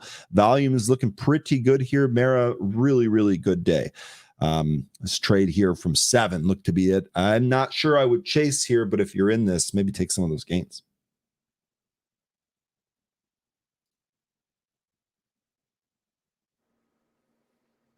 All right, just looking around. SPY still just stair-stepping, climbing the wall of worry there as it continues. Tesla now trying to get back through that 120, so that's looking good on the day. Overall, not looking too bad. Climbing that wall of worry. Seems like it. Consumer cyclical leading the day, healthcare behind that, then technology. A lot of green. Only thing in the red right now is utilities from the open. So if you're looking at utilities, they are down. Energy starting to get back into the green. Talked about how that loves doing deep time frame pullbacks, about like an hour. It went down to 10 a.m. today and then started catching the bid. You can see that on energy. XOM, you can see that on a lot of these charts, right? They caught the dip right around that 10 a.m. and then started bouncing. So there you guys see it. Oil starting to make its way back. Even like a Halliburton, SLB, boom. You're seeing it come right back up. All right, cyclical, that's of course going to be your high beta stocks, specialty retail stocks, residential construction, having a good day, leisure plays. These cruise lines, man, they've just been ripping. I know no one's thinking cruise lines, but look at the cruise lines. That's been a good move there, Royal Caribbean. The Six Flags trying to push. Who's been to a Six Flags lately? So I used to go all the time. Six Flags Great America in Gurnee is really, really close to me, has been my entire life. I've gone to that I love the roller coasters there. The old wooden American Eagle, the Batman. Believe it or not, Ryan, believe it or not, I've been to that Six Flags. Oh, I believe it. It's awesome. It's absolutely awesome. It's been a long time since I go there. Voodoo, their Batman ride's badass. It's one of my favorite roller coasters of all time, the Batman. Voodoo, this is awesome. Ryan, next project, put happy hour on a subscription service 24/7. Might be a good thing for BZ. I love that idea. I will absolutely look into that. I'll forward this feedback. This is great stuff, Voodoo. The other thing here, Leslie's saying, Friday live trading. I noticed you listened to group feedback. Thank you, thank you, thank you. By the way, Lensley, couple things here. So number one, Benzinga runs off of feedback. We actually view it as digital gold. That's a viewpoint from our CEO that bleeds down to every level here at the company. We're very, very serious about customer feedback. And that's also why you hear Mitch asking for likes every single day. We're able, those things help us move these things forward. So I'm glad that you're liking it. Thank you for all of your support, as we've said all day here today. Exciting things to come. Mitch does a really good job pushing us forward here, and we're going to keep doing that in 2023. Solar continuing on that last little run, ENPH, nice little pop there from 241 to 251, 10-point run there. Not a bad move there. That's about 4.3%. That's a nice gain if you can capture even that on a day, right? I mean, let's just be honest. I feel like a lot of times people talk about like gains and they focus too much of the time on like, let's say 30, 40, 50% gains on one trade.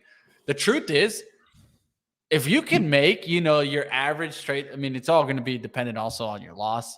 We won't get into that end right now, but it's important to sometimes go for a little bit smaller of a percentage. I know that you see a lot on Twitter that you'll see like, oh, I made, 45, I made 127% on this trade today. But a lot of times, if you can make just consistent percentage to the upside, even like 5%, 3% a day, that goes a long way in the amount of trading days that we have, right? And so just keep that in mind sometimes, traders.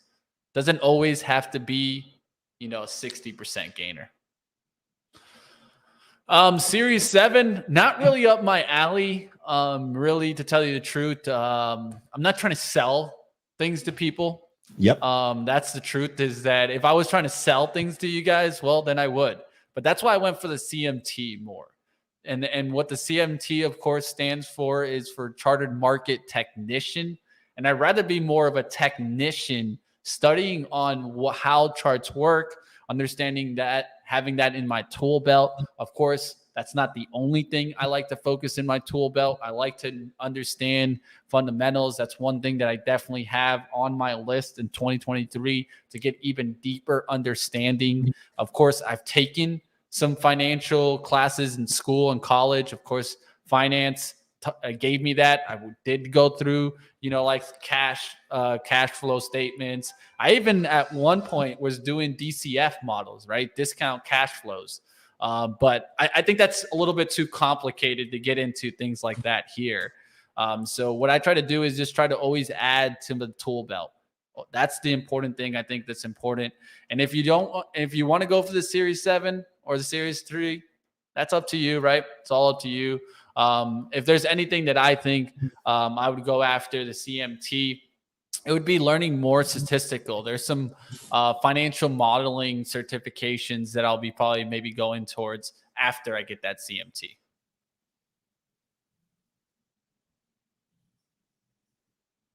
Yeah, I'm the same way, by the way, Mitch. I have no interest in selling products. And if we did go a money management side, I'd go for the correct qualifications and certifications and such. But I think you've made the right move as well. CMT really suits you on what you do well. And I see it more and more, right? You see it more common nowadays, and it's something that's been around they're going to be celebrating their 50th year of the association this year. So just to kind of put it in perspective, I mean, they've been around for 50 years, team. So it's not like they're brand new or anything like that. And it's just something, like always, I try to think about ways that I can expand my knowledge. That's why I'm doing the book club also, team. And shout out to you guys. You guys are getting a great opportunity with the book club, because it's not necessarily just for myself. I'm going to be learning along with you guys as we read different books, go deeper and deeper into different topics, psychology, retirement. I want to take a look even at like understanding like more intermarket analysis, things that I love doing, like what you see these kind of banking firms put out there to their clients. You can do it yourself. There's no need why you can't have the tools to do what they do. Broadwin, huge breakout here, by the way, on BWEN. This is what happened. BWEN. Yeah, BWEN. This is Broadwind. We've actually talked about that several times this week. We actually just took out the $5 high. So we've talked about this a number of times, these round numbers here. This one definitely has been on the radar. We didn't really have a lot going today because it was actually down in the pre-market. But as soon as the market opened, we actually really pushed up on not even that large of volume, kind of a low volume push. When we snapped 5, we went as high as 517 here. So a pretty decent scalp there. Broadwin, this looks higher here. And if we take a look at the daily chart, daily chart, pretty nice breakout here. You can see we're kind of back. Next spot here for me would be 6 on BWEN, ticker BWEN. Yeah, I think if you're trying to find a spot in finance without a degree, you can find a spot in finance without a degree. The only thing, though, and the reason why I went for my CMT is for more recognition, right? And that's what I think I noticed is try to separate myself from the rest, right? And that's what's the only thing that matters there. But that doesn't mean it's the only way. Just like the only way to, I grew up a lot of the times thinking that from what everyone told me that college was the only way. Well, we can clearly see that nowadays that college isn't the only way to have success.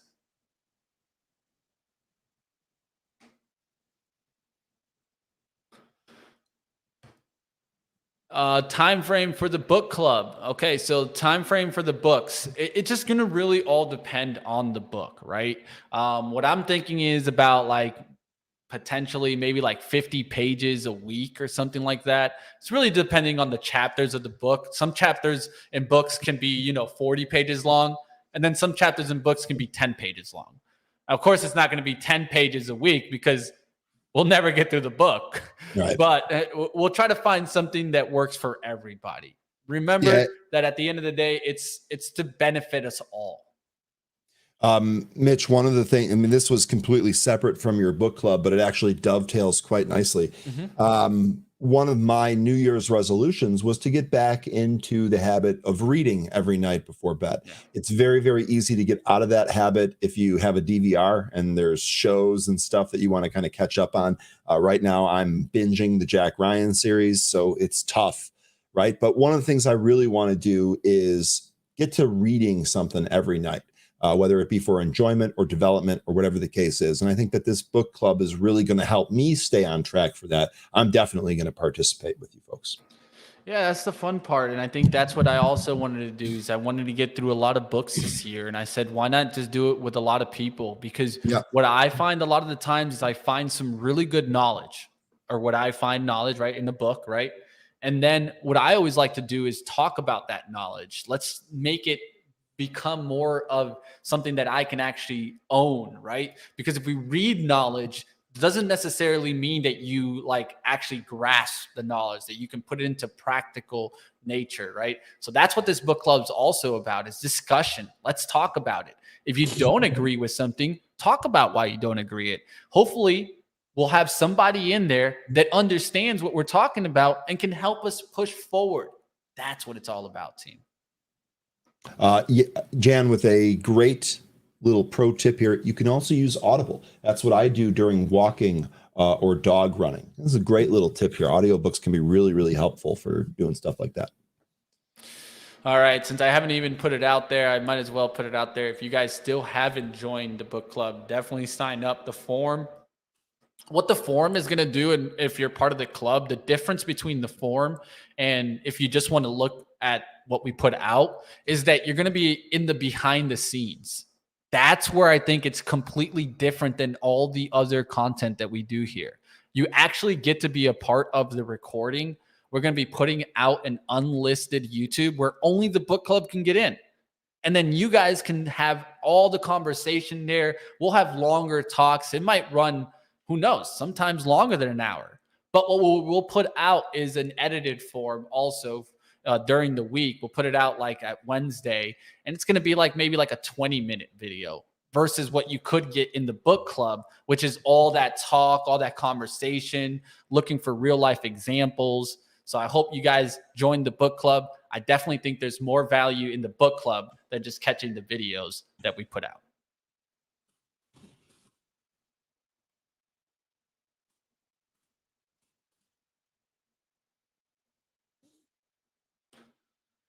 All right, let's take a look. What other stocks are making moves on the day? I'm going to take a look here. Let's go to some biotech. Health has been doing well on the day, so I wanted to go to those biotechs, catch those smaller names. JSPR, we've talked about Jasper. That one doesn't look too bad. It came back into the range. Resistance starting to hold that 245 as support. We'll look if it can continue. It did do a little bit of a pop to 285, then turned back around. Prax. That one's interesting too. Pull back to 4. We'll look to see if that holds and it comes right back up. That one made a big move. TNXP showing up here. KPTI. Like a special. KPTI doesn't look that bad either, right? And starting to come back. A lot of these kind of cheaper biotechs having a hell of a day. That's been the theme. That's been the theme. These and low that's January effect. Yes. That's what January effect is about, team. A lot of people will talk about January effect as the bigger stocks. Statistics say it's the small ones. It's the IWM that usually outperforms the market, right? And so look for things that are on the IWM. That can help us too, right? ASXC today. Big move. Penny stock. Really penny stock, right? Trying to make a move up. It's towards the top of the range on today. We'll see what happens on a name like this. KPTI, big move up. AMRS, a lot of these having good days there. Even NVAX showing up there. So keep on watch out there. Stitch Fix, look at this one. This is at least you would say like, a company you've probably heard of. It even having a really good day from the January. This has made a 55% move. All right, Mitch, I actually have to get rolling. Are you going to be all right on your own here? I'm going to be more than all right. We're going to be going towards our interview just coming up. Beautiful. So by all means, Ryan, you can go ahead and wrap it up and get out of here, my friend. Yeah, I'm going to leave you with a couple of thoughts. First of all, I want to thank everyone again for all of your support of what we do here. We really are trying to come up with a helpful hangout for people of all skill levels, and we wouldn't be able to do what we do without our community. So thanks again for all of your support. The other thing I wanted to mention here, please don't forget, the market is closed on Monday. So we do have a 3-day weekend. Use it for your mental health. Please make sure that you enjoy yourself. Do not show up on Monday and trying to trade the market. We will also not be on. Looking ahead to Tuesday, we are going to have some more earnings on deck. We have some more financials to go through. Pinnacle, Fulton, Morgan Stanley, Goldman Sachs are going to be reporting on Monday. Signature Bank, United Community Banks. So financial, FB Financial and Citizens Financial Group. And in addition to that, we also have United Airlines and Silvergate, ticker SI, and Interactive Brokers reporting on Tuesday. So remember, we're starting to get more into earnings. Rest up. Have a great weekend. And I'll see you next week. See you, my friend. Have a good one. All right. Just making sure we get that earnings calendar up for you guys on our Twitter today. So definitely don't miss that later today. As we keep going through earnings, you guys want to keep up with all of them. We do put out an earnings calendar on our Twitter at Benzinga. Give us a follow, team. All right, let's start wrapping up, team. What I'll do for us is go through an outlook of the market. I'll go through stocks from you guys out there. If you guys have any stocks, go ahead and throw them up. And in a little bit, we're going to get into our interview today. Don't want to miss it, team. Golden Matrix Group, GMGI, will be getting into that interview just coming up. Golden Matrix Group provides enterprise software as a service solution for online casinos, sports betting operators. Don't miss that. GMGI coming up in just a few minutes. All right, let's take a look here. SPY overall having a decent day, climbed that wall of worrying and trying to keep going. As you guys can see, the buy the dippers definitely came in. DAL came back. Also, Delta got hit there off the earnings, starting to climb that back up there towards the 38, 39s. We'll take a look. Consumer cyclical leading, of course, those are high beta stocks, special retail, home improvement stores, lodging, auto manufacturers having a good day. Keep your eyes on those types of stocks. Even restaurants fall under this. I have been seeing stocks like Shake, right? Shake Shack having a good time for the year. Look at this little push there. You can look at the Cheesecake Factory having a good time. We'll see what happens on these kind of stocks. Those are high beta names. Healthcare having a good day there. Healthcare plans. UNH had earnings today, coming back that helped on some of these. I know that someone asked about Molina Health. Let's take a look really quickly. Oh, no, it was Cardinal Health that she was called out, not Molina. Come on, Mitch. But we'll take a look at Molina really quickly. We'll look to see if we get back above. This is bouncing back with that UNA. Healthcare plans had come down. Cigna is one of the ones that I'll also watch in this space.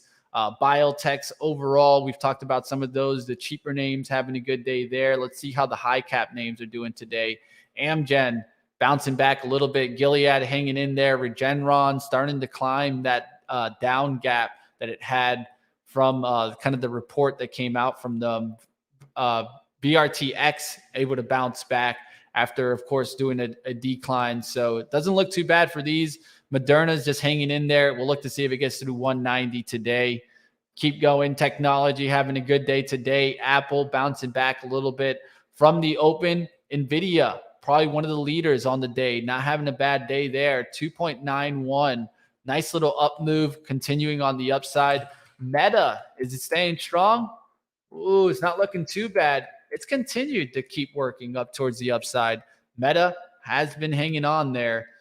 Just to kind of take a look, TSM was really strong yesterday, kind of having a sideways day today, inside day. It could eventually push back, right back up there. Doesn't look too bad. TSM on the pullback. We'll see if it gets through 86.10s. All right, catching up. What else is out there? JPM back to the green. Yes, back to the green it goes. I got caught in this one even today twice. And that's how it goes sometimes, team. I'm not mad about it. It happens. And like always, getting out of JPM is what saved me here. If I fought it and kept holding on, well, then that would be the wrong trade right there, right? It's like always, you never know if you're going to be a winner or a loser. The only thing we can do is stick to the plan, right? And it's okay to have a loss and not think about it as, oh, I was wrong on the day, completely wrong. No, I took my trades. I took my levels. I stuck to them. That's what it's about, team. And when you do have a loss like that, where you stuck to the execution, a lot of the times what I would say is give yourself a pat on the back. Because if you give yourself a pat on the back, what does that do? That builds up discipline. Discipline is not something you just have. This is what I want a lot of people to understand if they're new to trading. Discipline is the repeated action of following a processed approach. That's what discipline is, team. So if you want to go ahead and up your skills in trading, well, start developing that discipline, listening to your execution on your system. That's truly when you can be like, I'm being disciplined right now. That's what it's all about. All right, team, that's going to do it for all the stock market action today. Now we'll get into our interview with GMGI, of course. It's GMGI here. Let me go ahead. Golden Matrix. This has been a nice stock that has made a lift here from around 250 to 450, pulled back some. What I would be looking at is the recent move, right? You can maybe do it off the 250, or maybe you're doing it off this bottoming action, right? So we're looking for about 38.2% is holding up right now. 50% brings us towards around 330s. We'll look to see if the 9 EMA holds 200 days around 378, just to put that in perspective. We'll see what happens. Let's go ahead and bring this interview on. We'll get into Golden Matrix Group. And if you guys don't know about the stock, you guys can always find the description in Benzinga Pro. Look down and learn what the stock's all about. It provides enterprise software as a service solutions for online casino and sports betting operator. The company develops and owns online gaming intellectual property, builds gaming platforms for customers located primarily in Asia's Pacific region and Europe. Of course, we've been hearing about kind of more reopening in Asia. Could that help keep this pushing forward? We'll see what happens. Golden Matrix Group. Let's get to the interview. And welcome, Michael Murray here with Benzinga, joined by Brian Goodman from Golden Matrix. Zoran Milosevic, he is with us as well. A very exciting announcement released from Golden Matrix on Thursday morning. Brian, it's great to have you with us. I'm going to start with you. Tell us a little bit about this news that you just had and the acquisition you announced. Thank you, Michael. Always good to be on your show. Yeah, very exciting announcement.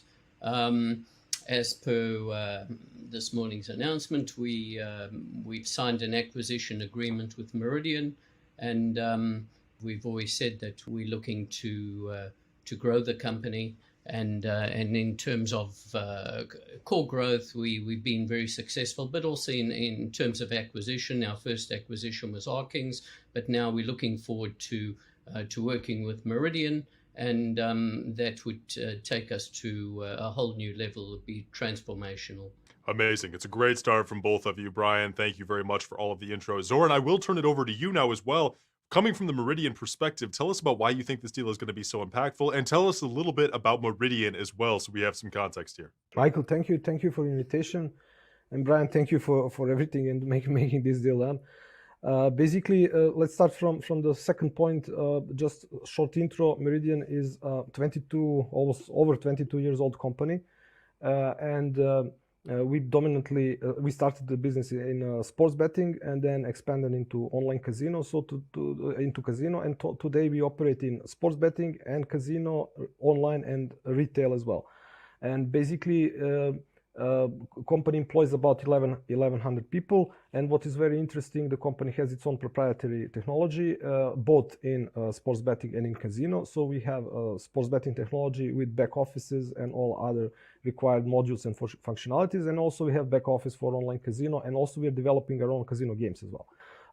Company currently operates in over 15 different markets in both B2C and B2B model. B2C brings about 85% of the revenues, B2B brings about 15% of the revenues, and this year we will finish with 38% growth comparing to the last year. And it will be approximately 70 and something million US dollars, and with the EBITDA around 20 million. In terms of your first question, why we see this deal is good, and what we are thinking about, we just want to be stronger. And what we see with Golden Matrix is very complementary operation to ours. They are operating in the only jurisdictions where we don't operate. It's Asia. Meridian operates in Europe, Africa, and Latin America. We don't operate in Asia. Golden Matrix operates in Asia. The only gambling product which we don't run is being a casino aggregator, which Golden Matrix says we are not casino aggregator. So we don't see any conflict of interest. We see only complementary operation, which basically both companies will after this will be bigger and stronger, and will be able to compete into bigger markets. And that's the only reason. And the crucial thing what was important in making this happen is, as Brian said, the same cultures. So both companies have the same cultures, very conservative in running the companies, and that is what we like with these guys. That's amazing. A great recap there. And Brian, I'm going to pivot it back to you for a minute. For a company like Meridian that is, in a manner of speaking, larger than Golden Matrix Group, as Zoran kind of referenced for a minute there, what are some of the synergies between these companies that just make this partnership make so much sense? And how is that going to help moving into the future? So yeah, as Zoran mentioned, they produce their own games, their own gaming content. We have a very large distribution base. We have over 600 unique casino brands that we support. So it's logical that we would push the content into the pipeline. There are numerous synergies in that we also have a Mexican B2C operation whereby we could utilize Meridian's IP and back end to fuel that, and all in all, the Golden Matrix, like I say, we together we're much stronger than obviously alone. If you combine our revenues and our profitability, it takes us to a whole new level. Fantastic. So obviously an exciting picture painted ahead. Zoran, I'm going to go back to you for a minute here. Maybe give us an idea of Meridian's role and your role specifically after this acquisition and as things move forward. What is the future going to look like on a day-to-day basis? Yeah, on a day-to-day basis, basically, we our current internal agreement is that everybody runs what we were running in the past as well. So basically, my day-to-day job will be CEO of Meridian side of the business, and that will continue. We have quite aggressive plans moving ahead, and I want to be focused on the operations, trying to achieve the goals and making good benefit for the shareholders. So basically, there have been and what we will do in the future in terms of synergies, we will just use the useful components of the business which can be beneficial for one side or on another side. For example, Golden Matrix didn't use our own casino games, which they will. For Asia, they will help us to understand the Asia market, which we never had. And also what is very, very good for us is that the Golden Matrix is run by the gaming veterans. So we are talking about the people that are whole, basically their life in gaming business. So there is a lot of experience in that company from which all we can benefit and learn ahead. Terrific, and love the extra context there as well. Brian, I'm going to pivot it back to you for a final question here as we discuss this really exciting news you guys just had out. Give us maybe a little bit of a look into the future, as Zoran just did for the future of Meridian, what he's going to continue doing day to day. As you picture this partnership moving forward a few years down the road, what new opportunities does this open up for Golden Matrix and for Meridian Bet as you guys move into the future? Where do you see you guys going after this? So, yeah, as we mentioned, there's a whole load of synergies. And we would focus on our distribution business and our aggregation business, and be fueled by what Meridian brings to the table, and vice versa. They would be fueled by what we bring to the table. We, as a whole, like I said, it's transformational because our revenues would be north of 100 million, and our profitability would be also north as a combined entity. Our profitability would be north of 20 million, and this obviously is a very powerful tool. And as Zoran mentioned, there's a lot of regulation that's going on, and so we would enter new markets, and together we would combine our resources in taking on those markets. And I'll go back to our slogan is you can bet on us. And just as Meridian has, Golden Matrix has always delivered on what it set out to do.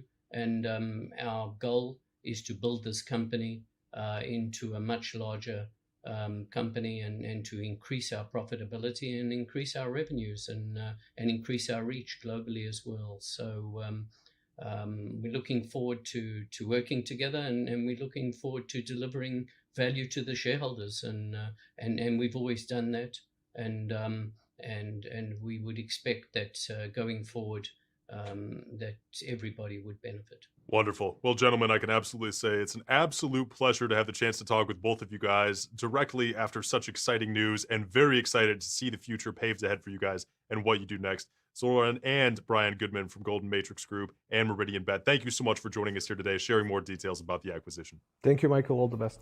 Thank you, Michael.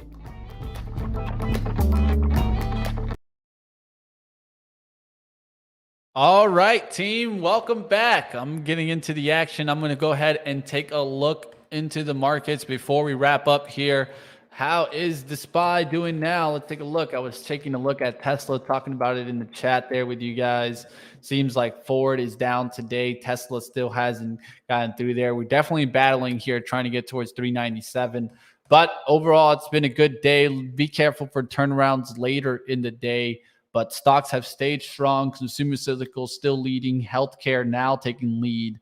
So if you're looking at healthcare getting a little bit of a bounce back, that has not had a bad day. IBB is one way to also take a look at that. You can also take a look at the spider, but IBB coming back after that pullback. That looks good to me. Definitely going to keep my eye on some of these biotechs like Moderna to see if they get strong again and make another lift there towards 200. Some of these biotechs have been having a really good time lately. We'll look to see if they're able to keep pushing. Amgen, right? If that can get that next lift there, can it go back towards 300? Gilead has made a nice little push. We'll see if this can continue. This was one of my favorite monthly charts when this broke, and I'm going to still keep watching this. I'm looking for some monthly opportunity pullbacks, but right now that would need to come back down here towards around the 78. For right now, it still is too strong for me to jump in. All right, that's going to do it for me, team. Like always, you guys can keep up right here on Benzinga. Don't got to go anywhere. Up next at 11:30, you guys got AB joining you guys. Benzinga Live, find out what he's taking a look at and probably taking some bets on. Like always, he ain't shy about it too. He'll let you guys know.